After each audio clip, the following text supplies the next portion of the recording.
Good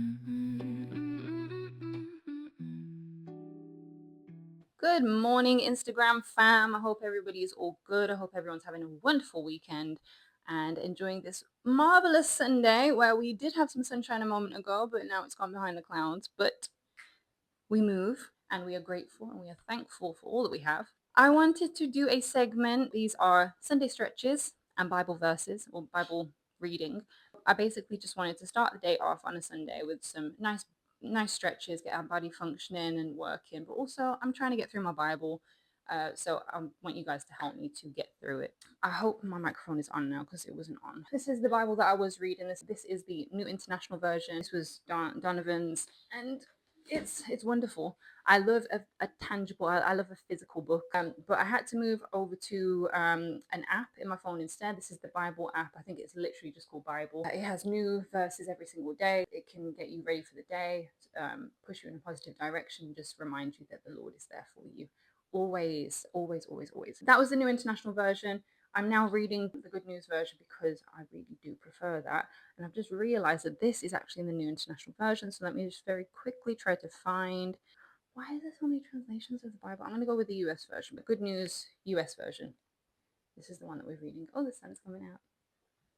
We'll continue here. So I am on Genesis chapter 41, verse 1.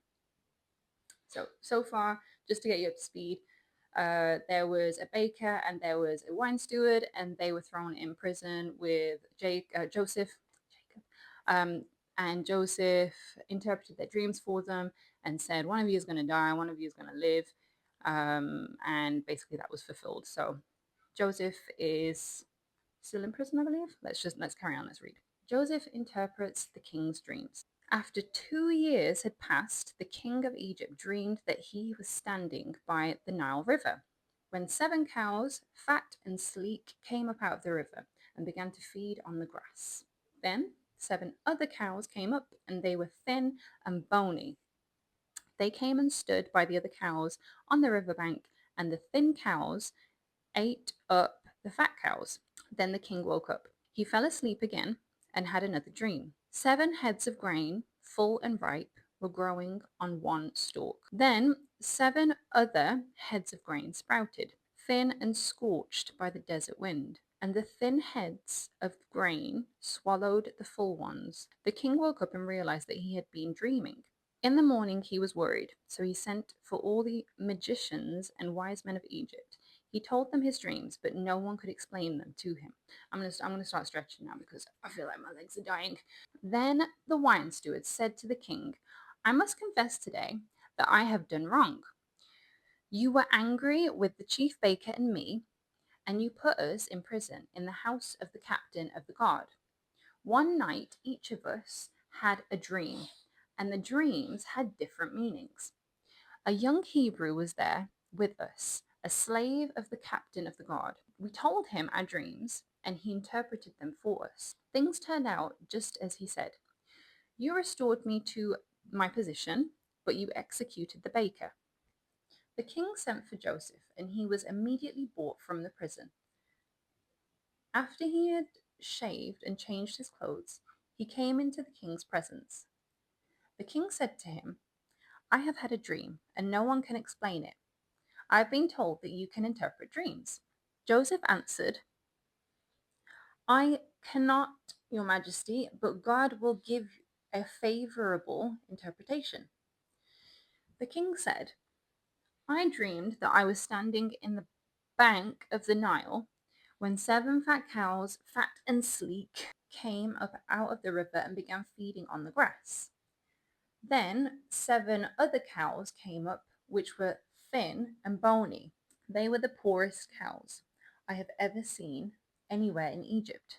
The thin cows ate up the fat ones, but no one would have known it because they looked just as bad as before. I also dreamed that I saw 7 heads of grain, which were full and ripe, growing on one stalk. Then 7 heads of grain sprouted thin and scorched by the desert wind, and the thin heads of grain swallowed the full ones.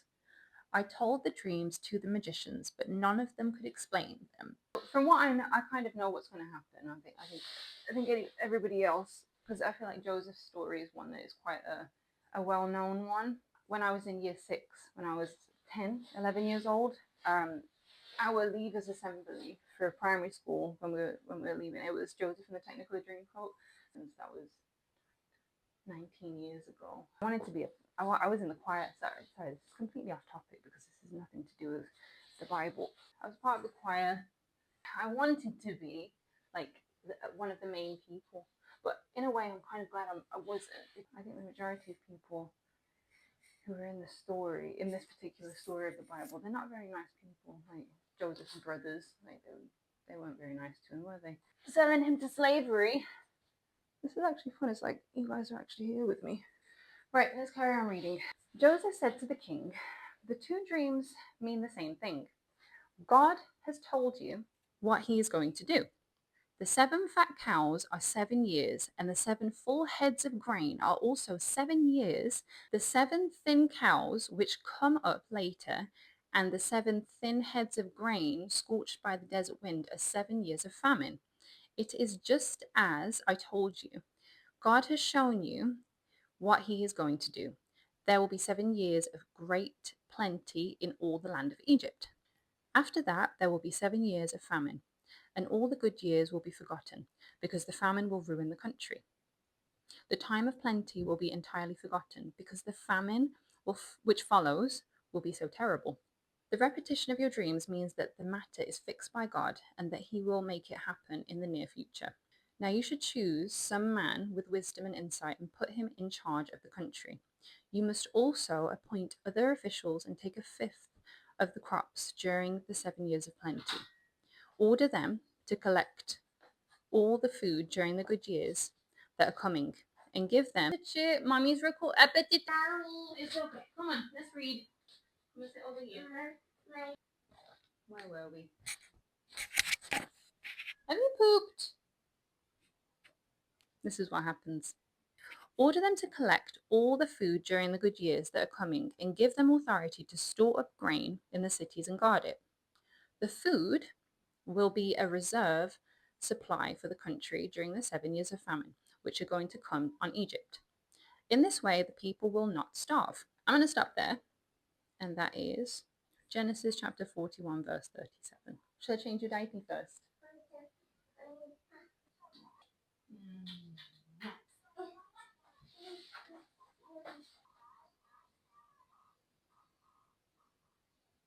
Right, well, thank you for joining me, everybody, on this beautiful, wonderful day. Moving forward, I will probably organize this a lot better.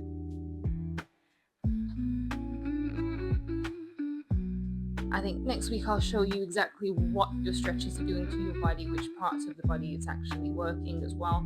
So stay tuned for that. And thank you for watching. And also for everybody on YouTube, like and subscribe. Join my community, guys. Thank you. Have a blessed day. Bye.